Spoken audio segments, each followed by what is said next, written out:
EBS 시청자 여러분 안녕하십니까? 윤석전 목사입니다. 오늘 또 성서 지리와 그리고 구약학을 잘 설명해 주실 오태균 교수님, 왕대일 교수님 나와 계십니다. 교수님들 나오셔서 감사합니다.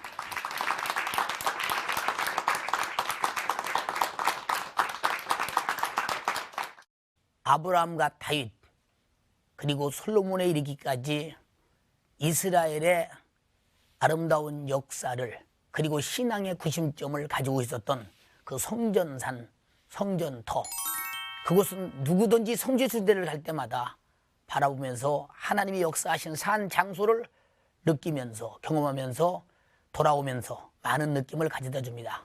바로 그것은 이스라엘 백성들의 신앙의 중심이요 그리고 영적인 구심점이었습니다.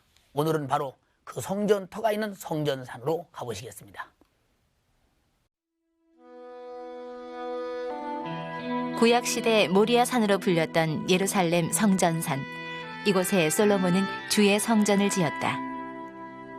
성전을 짓고자 했던 다윗의 간절한 꿈을 아들 솔로몬이 이루었는데 성전은 순금과 보석으로 화려하게 장식되었다. 바벨론의 포로 생활로부터 돌아온 이스라엘 민족은 주전 515년에 파괴된 솔로몬 성전을 간소하게 남아 재건하였는데 헤롯 왕은 이것을 허물고 화려하고 웅장한 예루살렘 성전을 건축하였다. 성전 미문을 들어가면 성전 본체로 들기 전에 이방인의 뜰이 나오는데 이방인의 출입은 이곳까지만 허용되었다고 한다. 헬레니즘 양식의 열주가 들어서 있는 성전은 최고급의 대리석과 황금으로 장식되었던 웅장한 건물이었다. 그러나 주후 70년 성전은 로마인들에 의해 완전히 무너지고 이 서쪽 벽만 남게 되었다. 유대인들은 성전 파괴를 하나님이 내리신 공의의 심판으로 생각한다. 나라 없이 2000여 년간 유랑 생활을 했던 것을 자신들의 잘못된 신앙생활 탓으로 여기는 것이다. 과거를 잊지 말고 반복하지도 말자는 결의에 애워싸여 서쪽 벽은 여전히 통곡하고 있다. 성전산에 있는 성전터를 봤습니다. 우리가 화면상으로 볼 때는 때로는 앙상하기만 했고 때로는 광야 같기도 했고 때로는 큰 또 도움이 있기도 했습니다. 이런 여러 가지를 잘 설명을 듣기 위해서 우리 교수님들과 함께 담소를 나누면서 풀어가겠습니다. 교수님들 그 성전산의 성전터 이런 얘기 속에도 보면 때로는 성전산의 성전이 회당이라고도 하고 또 성전이라고도 하고 이렇게 말하고 있지 않습니까? 물론 구약시대는 뭐 장막이나 회막이나 여러 가지 말을 썼습니다만 오늘 이 VTR을 보신 이 여러 가지 용어상 좀 정리가 좀 돼야 할 것이라고 생각됩니다. 그 왕 교수님께서 이 성전산의 성전이라는 말과 회당이라는 말과 교회라는 말이 어떤 차이점이 있는지 오늘 교회와 성전과 그리고 회당 이 차이점을 좀 이해해 주시겠어요?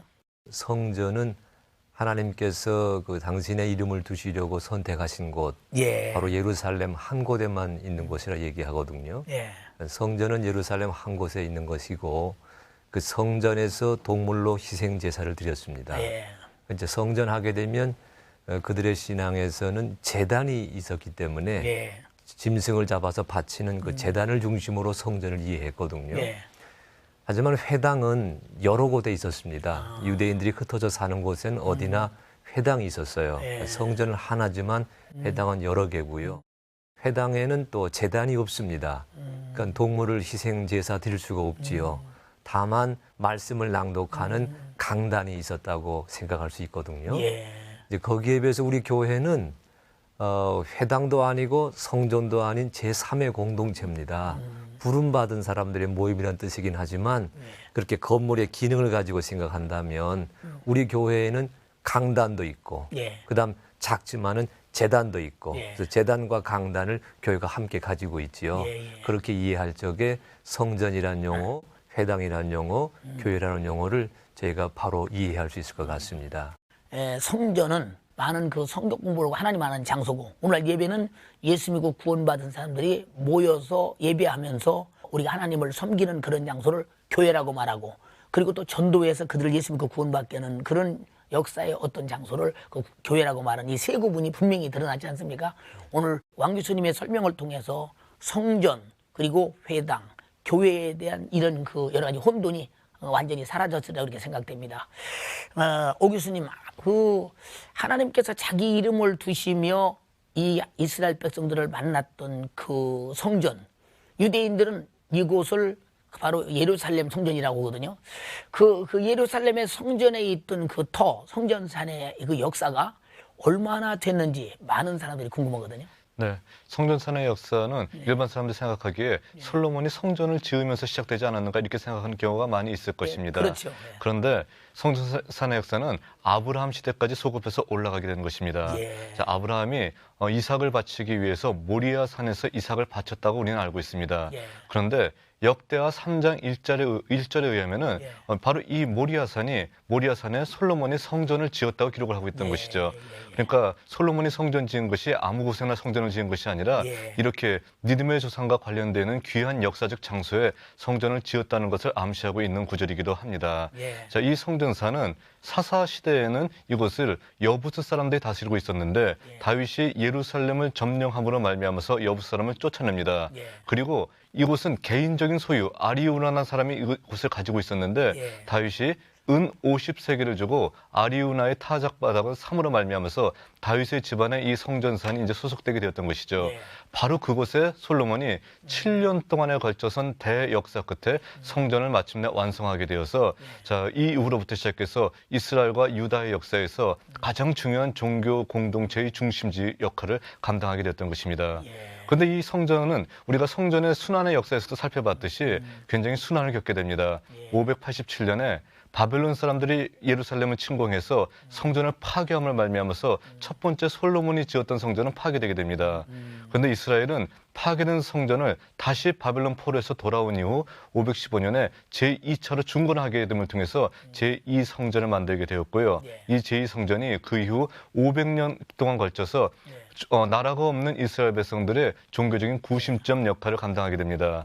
또 이 제2성전은 우리가 잘 알고 있는 바와 같이 헤롯 시대 때 중건하게 되었어요. 자, 솔로몬 성전보다 훨씬 더 멋있고 큰 어떤 성전의 모습을 갖추게 되는데 이 성전이 주 70년에 예수님의 말씀과 같이 돌 위에 돌 하나도 남지 않고 그리고 로마 사람들에 의해서 멸망되게 됨을 통해 가지고 자, 이제 성전이 사라지게 되는 것입니다. 그 이후 오늘에 이르기까지 성전은 그 자리에 다시 세워지지 않고 파괴된 상태, 그리고 현재는 이슬람의 모스크가 그 자리에 서 있게 되는 것입니다.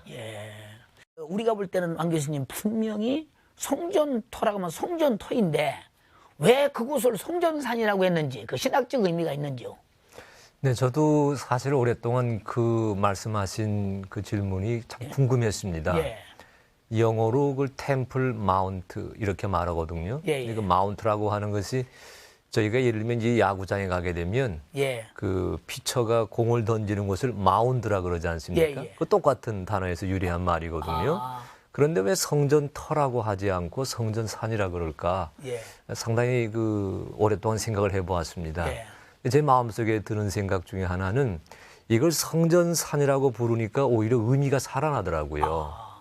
왜냐하면 성경 안에는 많은 산이 있고 또 우리가 성지순례 하다 보게 되면 여러 산을 만나는데 가령 시내산도 있고 갈멜산, 감람산, 또 성전산 이런 산의 의미로 비교해 보았을 적에 그 성경 안의 산들은 다 나름대로 의미를 지니고 있었거든요. 근데 이 성전산이라고 부르게 된다면 또 이 성전산에 하나님의 공의와 하나님의 사랑이 계시되고 구현된 것을 나타내는 말이 아닐까. 지금 우리 오 교수님 말씀하실 적에 두 번에 걸쳐서 예루살렘 성전이 무너졌다 말씀했거든요. 근데 엄밀한 의미에서는 무너진 거라기보다는 하나님의 심판으로 벌을 받아서 망가진 거지요. 저들이 죄악을 저질렀기 때문에 공의의 하나님이 그곳에 하나님의 의를 나타내시면서 그 성전을 무너뜨렸습니다. 그렇다고 한다면 죄악에 대한 심판이자 동시에 하나님의 사랑이 나타난 장소인데 그렇게 이해할 적에 구약의 성전산은 신약의 감람산 또는 갈보리산과도 비교될 수 있겠다. 그렇게 생각을 하게 되면서 아 그렇구나. 성전터라고 부르기보다는 성전산이라 부르게 될 적에 하나님의 공의와 하나님의 사랑을 비교해서 이해할 수 있겠다. 그런 생각이 제 마음에 들었습니다. 성전산이라고 부각할 때 더 좋은 의미가 있다. 이런 점에서 사실 시청자들이나 방청객들은 잘 모르거든요. 아마 좋은 말씀 해주셔서 감사합니다. 이스라엘의 역사를 보면 신구약을 통해서 성전산 부근에 많은 그 하나님의 섭리가 서려 있는 장소, 하나님이 역사했던 장소들이 많이 있을 것입니다. 그 현장의 장소를 다시 한번 화면으로 보시겠습니다. 솔로몬이 왕위에 오른 지 4년 되는 해에 애굽에서 경력을 쌓은 이스라엘 기술자들을 활용해 솔로몬은 하나님의 성전을 세웠다. 그 성전 안엔 순금의 지성소가 있었다.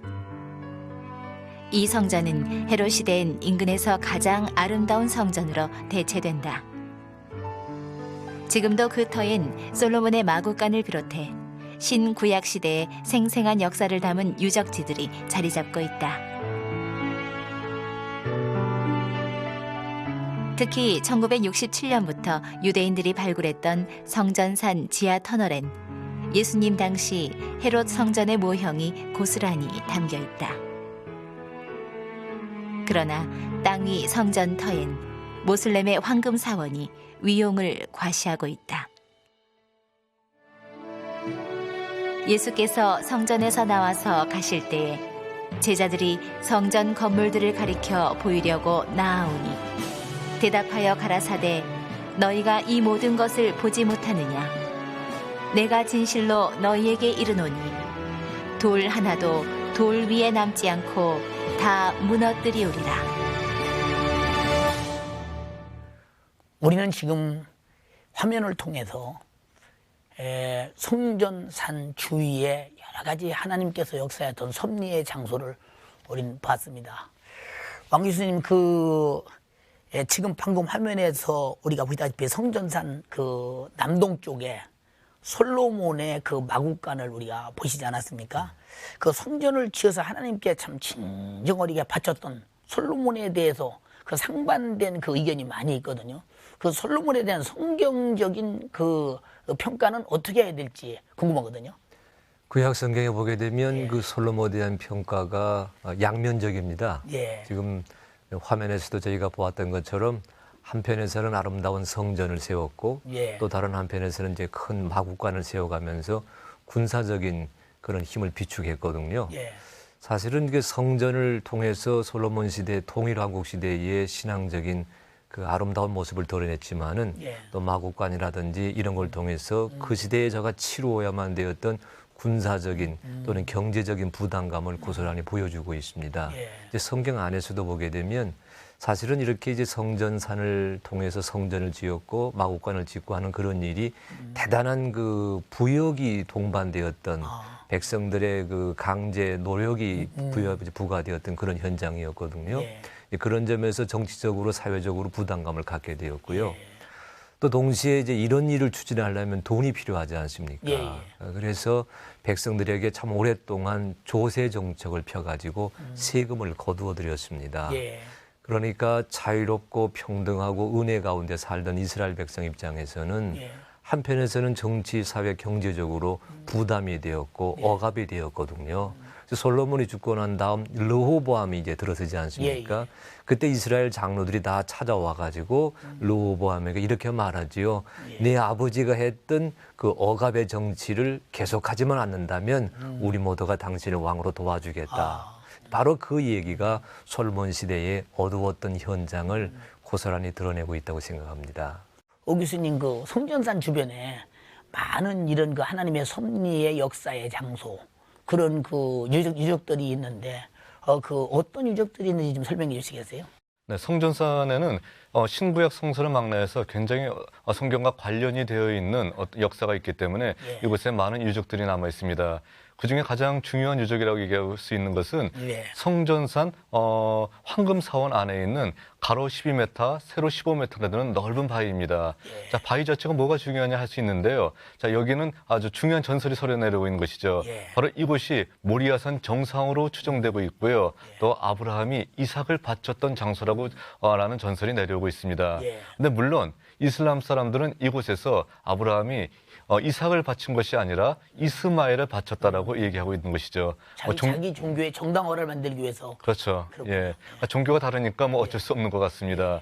자, 그리고 또 다른 유적으로는 성전산 남동쪽에 있는 방금 왕 교수님께서 말씀하셨던 솔로몬의 마국간이 있습니다. 자, 이 솔로몬의 마국간은 솔로몬 시대에도 이곳에 마국간이 있었던 건 분명하지만 현재 남아있는 유적은 헤롯 시대 때 만들었던 유적입니다. 또 다른 유적으로는 성전산 남동쪽 끝에 있는 예수님께서 사탄에게 시험을 받으셨던 장소가 있습니다. 우리가 황금사원 꼭대기에서 뛰어내리는 예수 그리스도의 모습을 우리가 자주 상상하기가 쉬운데요. 그것이 아니라 바로 성전산 끝에 사탄이 예수를 데려간 다음에 기드론 골짜기로 뛰어내리라라고 말씀했던 것입니다. 그런데 이런 유적보다 최근에 발견된 유적들이 우리의 주목을 끌고 있습니다. 이스라엘은 성전산 자체가 현재 아랍 사람들이 이곳을 실질적으로 지배하고 있기 때문에 이 지역을 발굴하는 것이 불가능하게 되니까 자기의 영역인 통곡의 벽에서 출발해서 아랍 지역으로 지하로 관통해서 터널을 뚫고요. 거기서 굉장히 많은 어떤 유적들을 발굴해냈습니다. 이곳의 유적은 예수님 당시의 어떤 시대를 대변해주는 많은 유적들이 있습니다. 예를 들어서 당시 성전 지성소로 들어가는 어떤 문이 발견되기도 했었고요. 또 그 이전 하스몬 왕조 시대에 굉장히 많은 어떤 유적과 생활상들이 발견되었습니다. 그러니까 성지순례를 떠나시는 분들은 이곳이 좀 약간 입장료가 비싸기도 하고요. 또 이곳에 들어가기 위해서는 미리 명단을 통보해야 됩니다. 자, 뭐 이런 번거로움이 있지만 가장 최근에 발견된 멋진 성전산과 관련된 유적이기 때문에 이곳을 꼭 한번 들러보시라고 권해드리고 싶습니다. 앞으로 더 발굴하면 더 좋은 역사가 아마 나타나지 않을까 기대가 됩니다. 오 교수님, 지금 성전산 하면 전 세계 기독교인들이 막 상당히 한번 가보고 싶고 또 궁금하고 그래서 많은 성지순례인들이 오면서 관심이 아주 집중되고 있지 않습니까? 근데 그 관심사의 밖에는 또 지금 거기는 전쟁의 불씨, 이 수많은 그 분쟁, 팔레스타인과 이스라엘의 많은 분쟁 이런 역사가 있으면서 또 그 중동 지역에서 어떤 역사가 일어날까 하는 그런 많은 분쟁의 관심도 또다시 함께 있습니다. 그 이스라엘과 팔레스타인의 분쟁의 요인이 무엇인지 궁금하거든요. 네, 이스라엘과 팔레스타인 사이에 분쟁의 원인에 대해서는 워낙 복잡한 역사가 얽혀있기 때문에 한마디로 얘기하기는 쉽지 않을 것 같습니다. 자, 대신에 현재 최근에 가장 큰 사건을 촉발하게 했던, 큰 분쟁을 촉발하게 했던 어떤 사건 하나를 소개시켜 드리겠습니다.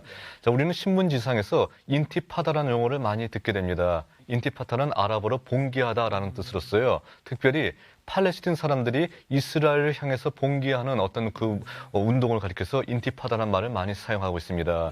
2000년 9월 28일에 현재의 총리이자 당시 야당 리쿠드당의 총재였었던 아리엘 샤론이 철통 같은 어떤 그 경계 속에서 성전산 꼭대기에 올라가서 그곳에 있는 엘 악사 사원을 방문하게 됩니다.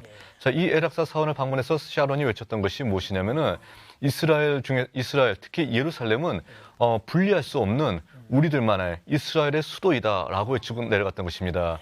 그런데 당시에 이스라엘과 팔레스틴 사이에는 예루살렘의 분리 독립안 이것이 평화협정안으로서 체결되기 직전의 상황이었던 것이죠. 자, 바로 이런 상황 속에서 야당 당수가 올라가서 예루살렘은 절대로 분리할 수 없다라고 외쳤던 것이 팔레스틴 사람을 자극해가지고 그 이후에 정말 무서운 무장 봉기가 일어나게 됐던 것입니다. 자, 이 사건에 대해서 이스라엘은 또 초강경으로 대응하게 됩니다. 그래서 양측의 피해가 엄청났던 것이죠. 팔레스틴 사람은 대략적으로 4년에 걸쳐서 2,800명이 희생이 됩니다. 이스라엘도 팔레스틴 사람들의 어떤 무장 테러 때문에 수백 명이 목숨을 잃게 되는 것입니다. 자, 이런 사건으로 말미암아서 이런 사건이 일어날 때 저희들은 어떤 자세를 취할까 굉장히 궁금합니다. 이럴 때 뭐 이스라엘이 성경과 가깝기 때문에 이스라엘 편을 들어야 될 것인가? 아니, 그건 아닌 것 같습니다. 그러니까 저희들은 이 두 사람이 하나님 앞에서 서로 평화를 이루면서 사이좋게 살기를 저희들은 기도해야 될 따름일 것입니다. 그 샤론 총리가 그런 말을 하게 된 그 의미도 아마 협상이 안 되기를 바라는 그런 뜻에서 어떻든 간에 그 장소를 소유해보겠다는 그 자기들의 그 생각을 국민에게 표현하는데 아마 절대적인 것 같았었고, 또 한편으로 볼 때는 그 민족적 감정보다 더 큰 그 종교적 감정 이런 것 때문에 아마 상당한 그 양보할 수 없는 그 아마 그 대립이 있었던 것 같습니다. 일본도 사실은 뭐 독도는 우리 땅이라고 하지 않습니까? 자기들이 교과대도 실어가면서 그래서는 안 되겠죠. 우리 남의 땅을 우리 땅이라면 절대 안 되겠죠. 일본도 아마 이 방송 들으면 자제했으면 좋겠습니다. 오늘 두 교수님들의 말씀을 가만히 들어보면요, 큰 그 지식이 되고 참 많은 공부 속에서 은혜가 됩니다. 그럼에도 불구하고 방청객들 중에서는 더 많이 알고 싶은 그 마음이 있어서 질문을 하기를 원합니다. 방청객의 질문을 받아보겠습니다. 오 교수님께 여쭤보겠습니다. 이스라엘은 바벨론 포로에서 돌아온 그 어려운 상황 속에서도 제2의 성전을 지었는데요. 현재는 그러한 유건이 되는데도 왜 성전을 짓지 않고 있습니까? 자, 그 이유는 종교적 상황이 변했기 때문입니다. 다시 얘기해서 바벨론 포로나 페르시아 시대 때는 이스라엘 백성들이 디아스포라라고 해서 전 세계로 흩어지게 되었던 것이죠. 자, 그러니까 성전 한 군데 모여서 예배드릴 수 있는 여건이 되지 않았던 것입니다. 자, 그래서 이스라엘 백성들은 종교적 상황이 변화가 된 데 대해서 재빠르게 대응을 해서 토라, 말씀을 중심으로 해서 회당에서 예배를 드리게 되었던 것이죠. 자, 그런 전통이 현재도 이루어져 내려오고 있기 때문에 현재도 회당에서 토라를 중심으로 한 예배가 성전 예배를 대신하고 있는 것입니다. 왕 교수님께 여쭤보겠습니다. 교수님 말씀을 들어보니까 솔로몬 왕은 안 좋은 점도 많은데 일반적으로 지혜로운 왕으로 알려져 있습니다. 그 차이가 무엇인가요? 솔로몬은 당연히 본받을 만한 왕입니다. 왕이 되고 나서 저가 하나님께 무엇을 요청했지요? 선과 악을 판단하는 마음, 백성을 바르게 재판하는 마음, 지혜로운 마음을 구하지 않았습니까? 왕으로서 그런 것을 하나님께 요청한다고 하는 것은 대단히 본받을 만하고요. 또 그런 마음이 있었기에 솔로몬의 잠언, 또 솔로몬의 아가서, 또 저가 백성들을 선하게 다스리고 재판했던 사람으로 기억합니다. 근데 그런 면도 있지만은 다른 한편에서는 어두운 면도 있었어요. 왕이었기 때문에. 그래서 이제 아까 우리가 솔로몬의 마국간을 보면서 그런 생각을 나누었던 것인데 이렇게 좋은 면과 어두운 면이 함께 있습니다. 전 이걸 보면서 어떤 생각을 갖냐면 솔로몬이 좋은 면이 있지만 악한 면도 있었거든요. 악한 면이 있었지만 좋은 면도 있었거든요. 하나님께서는 솔로몬의 좋은 면을 보시고 그에게 더 큰 은총을 부어주시지 않았나 생각을 해요. 또 솔로몬이 그렇게 지혜로운 왕이어서 그를 왕으로 세워줬다기보다는 하나님의 은총이 그를 왕으로 만들었다고 생각할 수가 있겠습니다. 두 교수님 나오셔서 지리적으로 신학적으로 아주 설명을 통쾌하게 해주셔서 눈앞에 놓고 보는 듯 이런 은혜를 받고 아마 많은 시청자들도 큰 도움이 됐으리라고 생각됩니다. 다음 시간이 또 기대될 것 같습니다. 나와주셔서 감사합니다.